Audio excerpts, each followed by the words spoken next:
1956, Philippines. Their shadows never matched their bodies. The Cavite Cult Records. It began with silence. Not the quiet of night, but a heavy silence that seemed to press against the skin. In 1956, the province of Cavite, south of Manila, carried that silence like a curse. Farmers swore that when the sun dipped low, their shadows no longer obeyed them. They bent in strange directions, lengthened against the light, or broke apart as if belonging to someone else. Some villagers whispered that the shadows were not their own at all, but visitors slipping into their world unnoticed. The first stories came from the fishermen. They said the water did not reflect them correctly. A man standing on the shore saw his reflection kneel when he was standing tall. Another reached into the tide and found his shadow's hand pointing in the opposite direction. Most ignored the tales, calling them tricks of moonlight, exhaustion, or hunger. But unease spread, especially in barrios where superstitions were older than the churches that now stood above them. Soon, the silence turned into fear. One mother swore her child's shadow vanished completely at noon, even as the boy played in the dusty street. She screamed until neighbors gathered, and even then, under the hot sun, the boy cast nothing on the ground. Some villagers crossed themselves, others turned away. That night, the boy was found standing in the doorway of his home, awake, yet not breathing, as if asleep. He would not wake for 3 days. When he finally stirred, he remembered nothing. Every strange occurrence carried the same weight, shadows that did not belong. And with each story, whispers rose. There was a gathering, a group that knew why these things happened. A cult hidden in Cavite's folds, worshipping something older than the province itself. The villagers called them unexplained, the shadow people.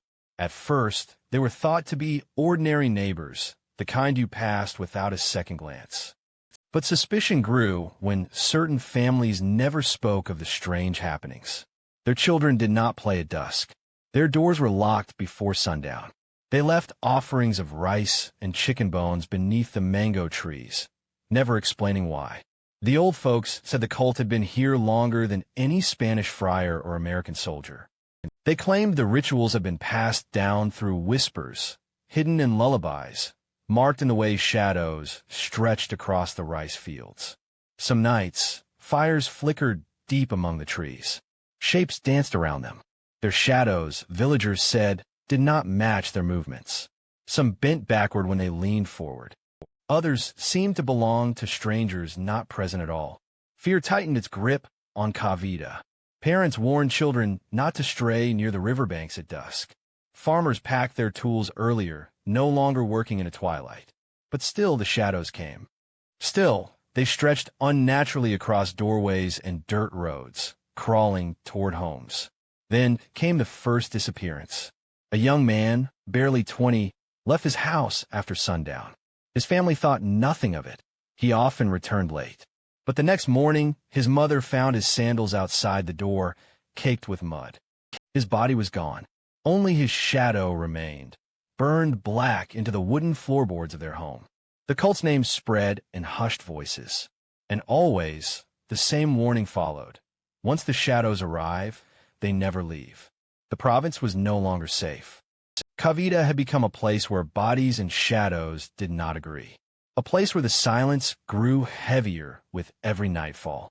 It began with faint voices carried by the wind.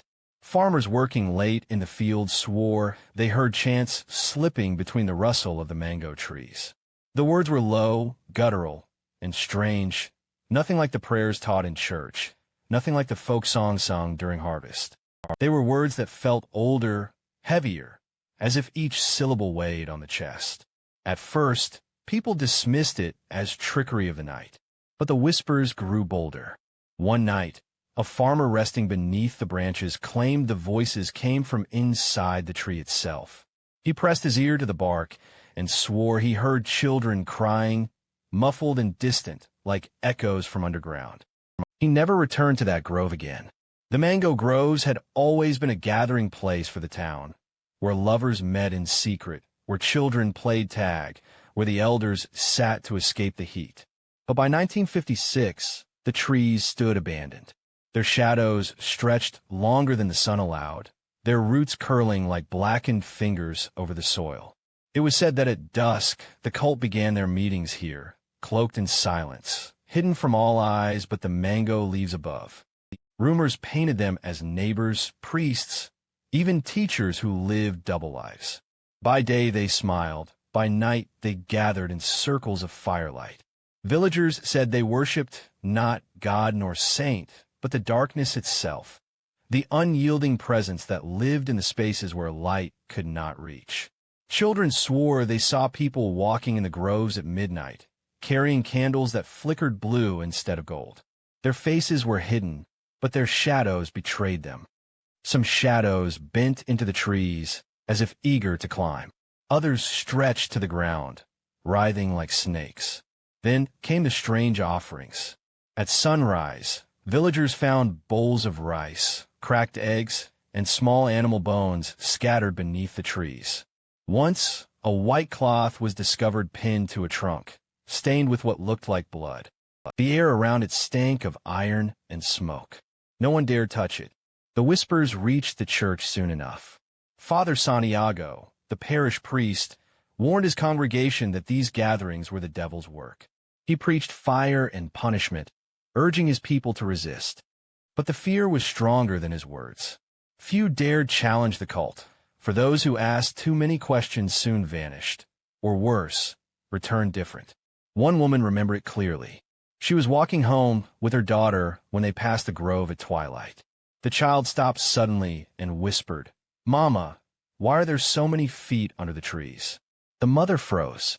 Looking closer, she saw shadows moving beneath the branches, dozens of them, twisting and stepping, though no body stood there. She dragged her daughter away, but the girl would never forget. For nights after, the child spoke in her sleep, repeating the chants she had overheard.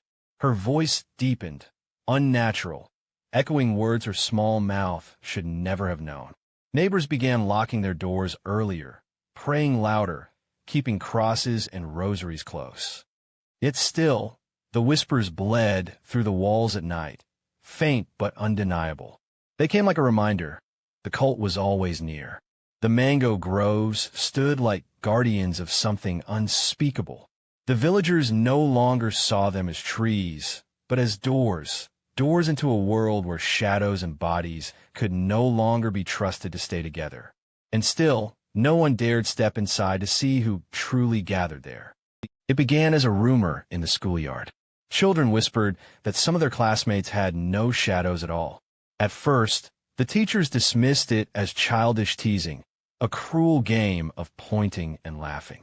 But one afternoon, when the sun hung high over the schoolyard, the truth revealed itself. A girl stood in the middle of the playground, her face turned down shyly, as others circled her in fear. The ground beneath her feet was bare. No shadow stretched away. No outline marked her presence. She stood in blinding daylight, and yet the earth beneath her was empty. The teachers gasped. One crossed herself, muttering a prayer under her breath. The headmaster dragged the girl away, insisting it was an illusion of the sun. But the children knew what they had seen. And that night, when the girl's family locked themselves indoors, neighbors claimed they heard scratching on the walls until dawn. The phenomenon spread. First one child, then another. Small figures who walked in daylight without casting even the faintest shade. Parents kept them home, fearful of what others might say. But isolation only deepened the strangeness. One father reported waking at midnight to find his son standing stiffly in the living room. The boy's eyes were open, but he did not blink. The light from the oil lamp cast the father's own shadow tall across the wall, but his son stood alone, featureless. The boy's body was there, but again, no shadow followed him. When the father shook him awake, the boy collapsed to the floor, gasping as though he had surfaced from deep underwater. In the following days, the child grew pale. He ate little. He spoke less. His playfulness faded until he seemed like a husk of who he once was. Some whispered that without a shadow, the soul could no longer stay whole. It wasn't just absence that terrified the villagers. Sometimes the children's shadows reappeared, but wrong. One mother told of seeing her daughter's shadow smile when the girl did not. The black outline on the wall turned its head slowly, as if mocking its host. The daughter noticed too. She screamed until her throat bled, begging her mother to make it stop. Another child was seen in the street, his shadow lagging several steps behind him, delayed as if bound by another time. The villagers shut their windows tight, refusing to look again. By now, the cult was no longer rumor. People whispered that it was the cult who had taken the children's light, that the rituals in the mango groves had stolen their shadows, binding them to something unholy. But when parents begged for answers, they were met with silence. The priest warned against hysteria.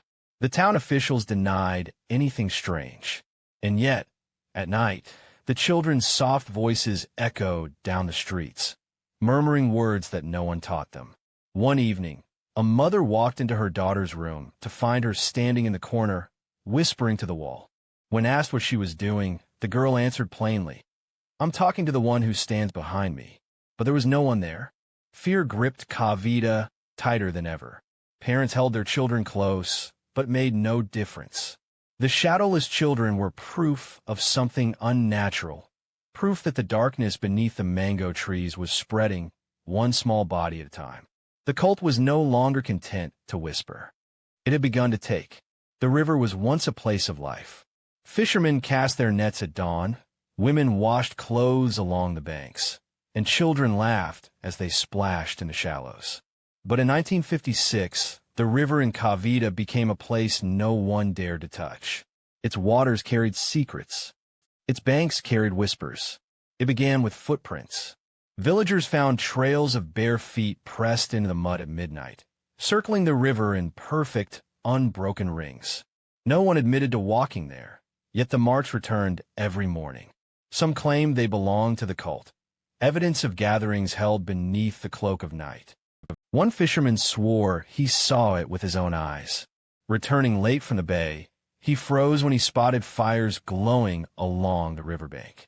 Figures knelt in a circle, their bodies bent low, faces hidden beneath hoods of cloth. The air was filled with chanting, low and steady, like the hum of bees in the dark. He said the voices rose and fell with the rhythm of the river itself, as though the water answered them. The fisherman never spoke again after that night. His family found him trembling in his hut, staring at nothing, whispering that the river was no longer water, it was a mirror. The rituals grew bolder. Farmers who lived near the banks began to hear cries at night. Sometimes it was the laughter of children, sometimes the wailing of women. But when they rushed outside, the sound died instantly, swallowed by the silence of the current. One family reported seeing floating candles drifting upstream against the current, their flames steady despite the wind. When the candles reached the bend of the river, they vanished all at once, as if swallowed by an unseen hand. It was Father Santiago who warned the villagers never to follow the voices to the river. He claimed the cult was performing pagdawag, a calling ritual. He said they were trying to summon something from beneath the water, something older than the land itself. He called it an abomination. The villagers called it the Shadow Father. One story chilled the barrio more than any other. A boy, no older than 12, disappeared from his home one night. For 3 days, his family searched desperately, their cries echoing across the rice fields. On the 4th morning, the boy returned. He was found sitting on the riverbank, clothes damp, hair dripping, staring blankly at the current. When his mother ran to embrace him, she recoiled in horror. The boy's body was warm, but his shadow was dripping, black and liquid, as though soaked in the river itself. Worse, the shadow did not cling to him. It writhed on the ground beside him, twisting like a separate creature. The boy never spoke again. From then on, no one went near the water after dusk. The river, once alive with voices, now carried only silence. Its surface shimmered at night, reflecting shapes that had no bodies to cast them. Some swore they saw gatherings under the moon, children walking backward along the banks, mothers lifting bowls of blood, men carving symbols into the mud. Their shadows danced wildly, stretched longer than their bodies, bending into the river until they disappeared. The villagers knew what it meant. The cult was no longer hiding. The forbidden rituals had crossed the threshold of secrecy, and the river was no longer a place of life. It had become a doorway. It started slowly, one neighbor here, another there. At first, people thought they had simply run away. The 1950s were years of hardship, and it was not unusual for families to leave in search of better lives. But in Cavite, the disappearances carried a different weight. No letters arrived. No footsteps marked the road out of town. People were there one day, gone the next, leaving behind only their homes, and sometimes something worse. The first family to vanish lived near the rice paddies. Their home was discovered in perfect order. The beds were made, food still cooking over the fire. But the chairs at the table sat empty, as if waiting. The neighbors entered quietly, calling out their names, but no one answered. On the walls, their shadows lingered, painted black against the bamboo as though burned into place. The villagers fled in terror, whispering that the cult had claimed them. One by one, others disappeared. A seamstress who left her shop open at dusk. A teacher who never returned from her walk to the church. A young couple seen entering the mango grove, but never seen leaving. Each case carried the same chilling detail. Their belongings remained untouched, but their shadows seemed wrong. One neighbor reported seeing the missing seamstress's shadow days later. It slid across his wall in the middle of the night, though no body cast it. The shadow moved as if sewing invisible fabric, hands stitching in the dark. When he screamed, the shadow dissolved into smoke, leaving behind only the smell of burning cloth. But strange things happened on the road. One family was found days later in the next province, their wagon intact, their goods untouched, but every member gone. Only their footprints remained, circling the wagon endlessly in the dirt. Another man who attempted to leave returned home before sundown, pale and trembling. He swore the road bent back on itself, no matter which direction he walked. He claimed the land itself would not let him leave. His neighbors later found him lifeless in his hut, his body collapsed, but his shadow still standing against the wall, upright and tall. The fear seeped into every corner of Cavite. Doors were bolted. Rosaries hung over windows. Children were told to sleep with crucifixes under their pillows. Yet none of it mattered. The vanishings continued, silent and merciless. One chilling night, the church bell rang out at midnight. The villagers rushed toward the square, thinking it was a warning of fire or danger. But when they arrived, the bell tower stood empty. The rope swung on its own, clanging against the silence. At the foot of the tower, the shadow of a kneeling crowd stretched across the stones, hundreds of figures in prayer. Yet not a single body stood there. The message was clear. The cult was growing. The villagers were no longer safe in their own homes. Cavite had become a place where people could vanish between one breath and the next, leaving only their shadows behind. Her name was Isabella. She was a midwife, known for her steady hands and her calm presence during births. But one morning in 1956, she staggered into the town square, her hair disheveled, her face pale with terror. She kept repeating the same phrase, over and over, Dalawang Araw, Dalawang Araw. 2 sons. 2 sons. At first, people thought she had gone mad. But Isabella insisted on what she saw. She claimed that at dawn, as she walked along the edge of the rice fields, the horizon split open. 2 suns rose together side by side. One shone in gold, warm and familiar. The other glowed pale and red, its light casting long, crooked shadows across the earth. She swore she saw villagers standing beneath that second sun, villagers who had vanished weeks earlier. Isabella's story spread like wildfire. Some mocked her, saying exhaustion had broken her mind. Others clung to her words with trembling faith, believing she had glimpsed the truth the cult had been hiding. The 2 suns, they whispered, were not celestial bodies at all, but a doorway, the real world lit by one, the shadow world lit by the other. That night, neighbors gathered at her home, desperate for more details. She told them that the red sun did not move like the golden one. It hovered, pulsing faintly, as if breathing. She said the figures beneath it had no voices. Their mouths moved, but no sound came. And when she tried to approach, the red light blurred, and she found herself thrown back into the dirt. Her words were a warning, but also a temptation. People wanted to believe their lost, loved ones were not dead, but trapped in that second light. Some even begged her to guide them back to the fields. She refused, shaking violently, clutching a crucifix to her chest. Soon after, Isabella changed. Her eyes, once soft, grew sharp and glassy. She was seen wandering the streets at odd hours, staring at the sky, even when there was nothing there. Some claimed she began speaking in a voice that was not her own. One evening, as she tended to a newborn, the child's mother screamed when Isabella's shadow moved differently from her body. The shadow leaned closer to the baby, while Isabella's hands remained still. By the end of that week, Isabella vanished. Her hut was left in perfect order, her belongings untouched. On the wall above her bed, villagers found something that made their blood run cold. A dark stain shaped like two circles side by side, bleeding into each other like twin suns. From then on, others swore they too saw strange things in the sky. Farmers spoke of sunsets that stretched too long, refusing to die. Fishermen claimed the sea reflected a second light, dim and red, even when the heavens showed only one. The cult, of course, was blamed. Villagers said their rituals had torn a hole between worlds, letting the second sun bleed through. Some feared it was a sign of the end, that heaven and earth were collapsing into each other.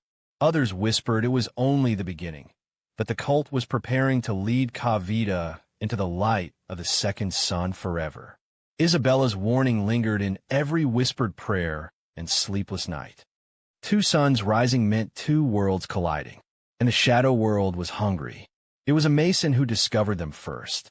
Repairing the old church in Cavite after a storm, he struck a hollow place in the stone. Curious, he pried it open and found bundles of brittle papers stuffed deep inside the wall, bound with twine and stained with mildew. The priest ordered the discovery kept quiet, but word spread quickly. Soon, the villagers whispered about the forbidden records hidden in the church itself. When Father Santiago finally examined them, his hands shook. The documents are not in Spanish, nor in the local dialect. They were written in a strange script, jagged, looping, almost alive on the page. Alongside them were drawings, figures with bodies bent backward, circles of fire beneath trees, shadows stretched like ropes across the ground. One sketch chilled him most of all. Two suns hanging above Cavite, one golden, one black. Though he tried to keep the pages locked away, the cult already seemed to know. That very night, a group of villagers reported seeing candlelight flickering inside the church, though the doors were bolted. Some claimed they heard chanting echoing from within the walls, as if the papers themselves were speaking. Others swore they saw shadows pacing behind the stained glass, long and thin, even though no figures stood inside. Father Santiago attempted to burn the records. He gathered them in the courtyard, doused them with oil, and struck a match. But as the flames rose, the papers would not catch. They smoldered, blackened at the edges, yet remained whole. The smoke curled upward, twisting into shapes of human figures bowing low. Terrified, he doused the fire and shoved the records back into their hiding place. One page, however, was translated by a schoolteacher before it was locked away again. It spoke of a covenant, an agreement between the keepers of light and the children of shadow. It warned that the world of men was never meant to stand alone, that another world pressed always against it, hungry, waiting. And it described rituals meant to keep the balance. Offerings at the mango trees, chants at the river, and sacrifices when the suns crossed paths. The teacher who translated it did not live long after. He was found dead in his hut, his face twisted in fear, his walls blackened with soot. But strangest of all, every page of his Bible had been torn out and replaced with copies of the same drawing. Two suns, one bright, one bleeding. The villagers began to question the church itself. If these records were hidden within its walls, Had the priests known all along? Was the church complicit, or merely afraid? Some accused Father Santiago of being part of the cult, his sermons nothing but a disguise. Others defended him, saying he was a victim of a curse too great for one man to fight. The truth remained locked away, buried behind stone and secrecy. But the whispers would not stop. The villagers knew what it meant. The cult's roots stretched deeper than they imagined. Its presence was not new. It had been here for centuries, etched into walls, inked into parchment, woven into Cavite's very foundations. And no matter how hard they tried to bury the truth, the records were alive. Waiting, watching, whispering. By late 1956, fear had spread beyond Cavite. Whispers of vanishing villagers, strange lights, and shadowless children reached Manila. Authorities dismissed them at first as hysteria, the kind born in small towns during hard times. But when entire families disappeared without a trace, the government sent soldiers to investigate. The arrival of the military was meant to calm the people. Trucks rolled into the dusty roads, carrying men in uniform with rifles at their shoulders. Mothers wept with relief. Fathers thanked God aloud.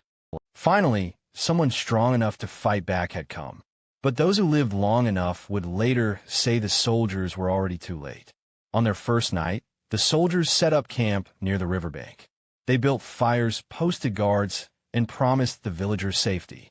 Yet before dawn, the fires were snuffed out.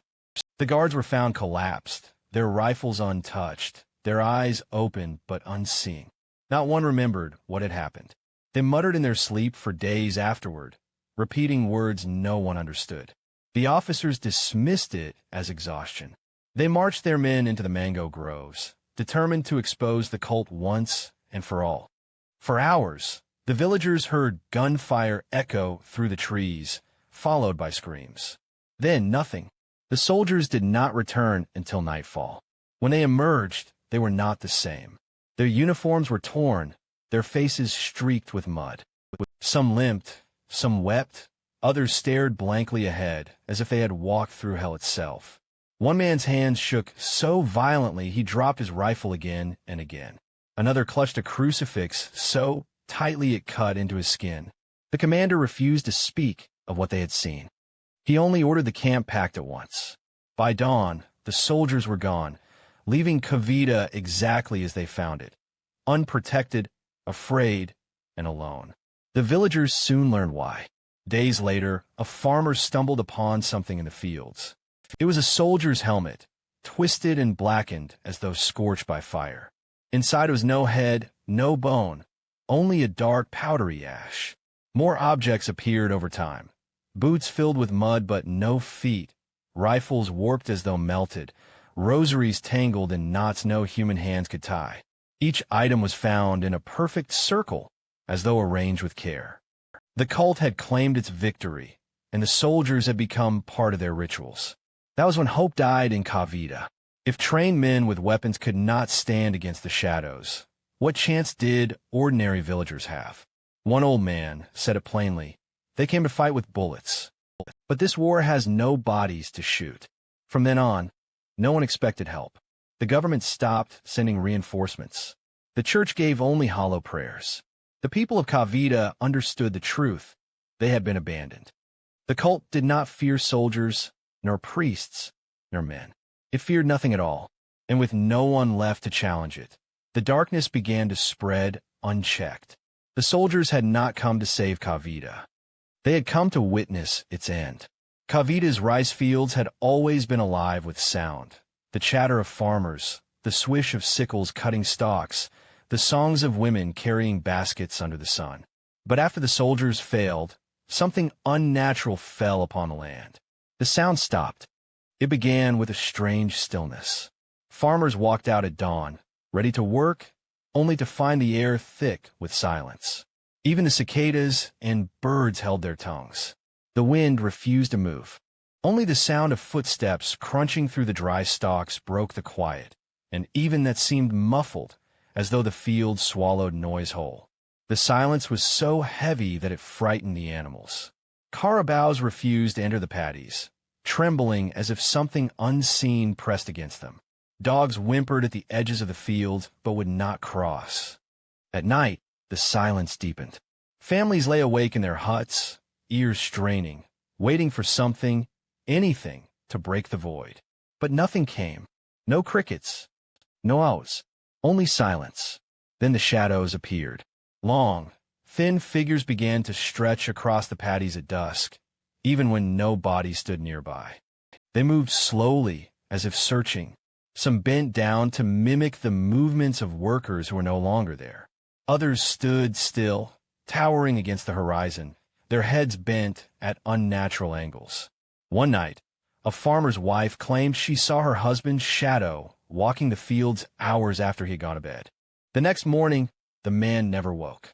His body lay pale, breathless, though his eyes remained wide open, staring at something his wife could not see.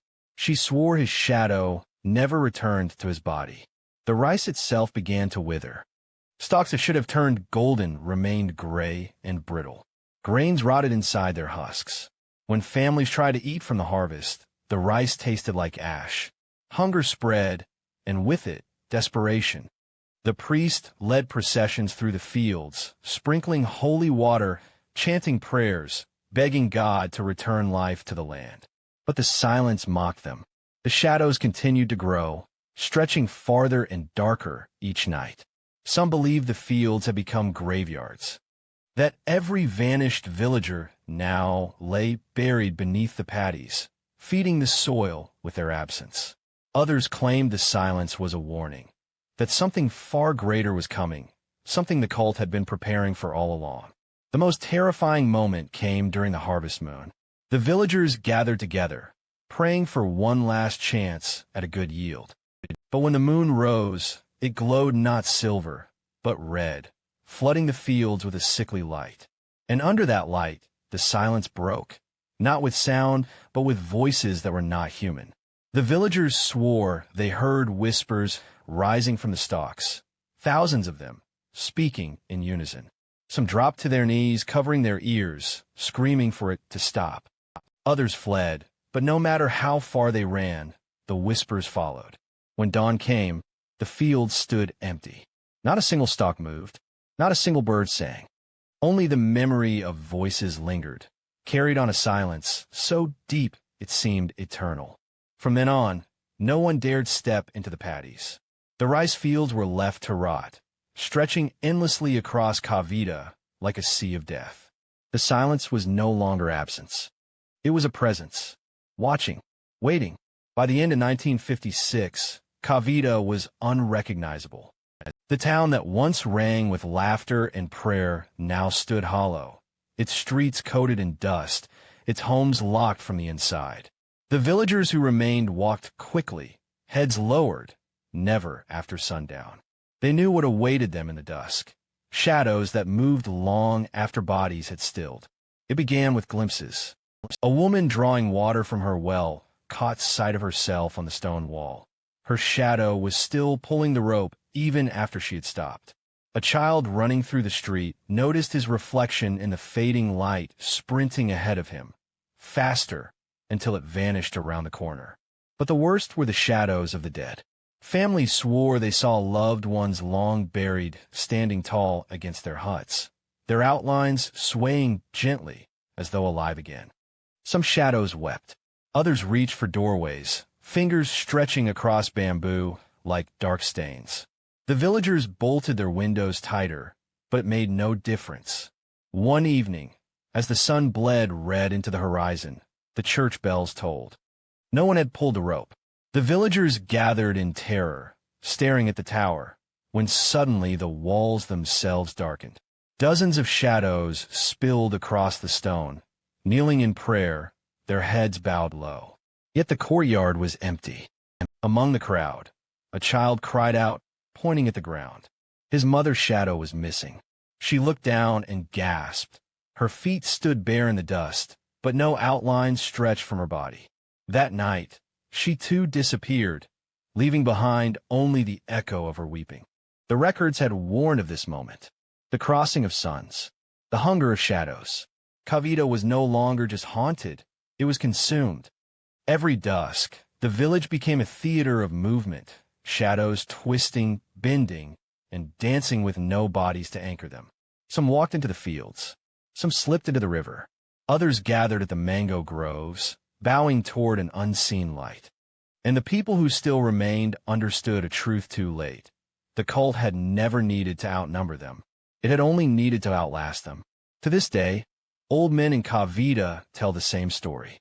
At dusk, when the light falters and the rice paddies glow faint with red, shadows still crawl across the ground with no masters to command them.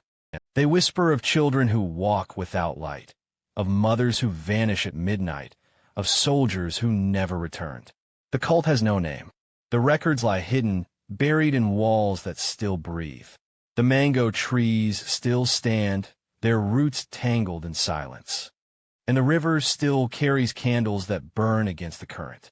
The villagers who remember give only one warning to strangers: do not stay in Cavite after sundown. For here, the shadows never match the bodies, and some bodies no longer belong to this world at all.